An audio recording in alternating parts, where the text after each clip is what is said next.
बिहार की राजनीति में जातीय जनगणना एक बड़ा मुद्दा बनकर उभरा है। मुख्यमंत्री नीतीश कुमार ने सबसे पहले इस मुद्दे को जोर शोर से उठाया, लेकिन अब यह राष्ट्रीय राजनीति का केंद्र बन गया है। कांग्रेस ने इसे अपने एजेंडे में शामिल कर लिया है, जबकि राष्ट्रीय जनता दल के नेता लालू यादव और तेजस्वी यादव ने इस मांग को लेकर आर पार की लड़ाई का ऐलान कर दिया है। बिहार की इस पहल ने पूरे देश की राजनीति को हिला कर रख दिया है। वहीं आरएसएस के अखिल भारतीय प्रचार प्रमुख सुनील अम्बेकर ने जातिगत जनगणना पर एक बड़ा बयान दिया है। आरएसएस के वरिष्ठ नेता सुनील अम्बेकर ने जातिगत जनगणना पर बात करते हुए कहा, हमारे हिंदू समाज में जाति और जातिगत संबंध एक संवेदनशील मुद्दा है। यह हमारी राष्ट्रीय एकता और अखंडता के लिए बेहद महत्वपूर्ण है। इसलिए इसे चुनाव या राजनीति के लिए नहीं, बल्कि गंभीरता से लिया जाना चाहिए।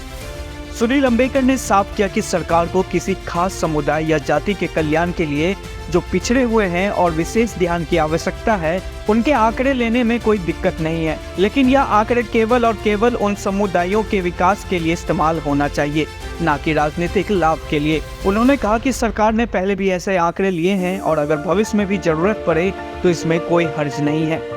लेकिन इसके साथ ही उन्होंने यह भी कहा कि इन आंकड़ों का इस्तेमाल चुनावी प्रचार या राजनीतिक हथकंडों के लिए नहीं होना चाहिए। जातीय जनगणना पर विपक्षी पार्टियां मुखर रही हैं। 2024 के लोकसभा चुनाव से पहले जातीय जनगणना को भाजपा ने ज्यादा महत्व न देते हुए कई सवाल उठाए थे। भाजपा ने इसे चुनावी राजनीति का हिस्सा बताया और इसके खिलाफ कई तर्क भी पेश किए थे। लेकिन 2024 के लोकसभा चुनाव में जिस तरीके से बीजेपी को नुकसान झेलना पड़ा और उसे नीतीश कुमार, चिराग पासवान जैसे नेताओं के साथ सरकार बनाने के लिए समझौता करना पड़ा, उससे राजनीतिक समीकरण तेजी से बदल गए हैं। बीजेपी पर अब जातीय जनगणना के पक्ष में आने का दबाव बढ़ गया है।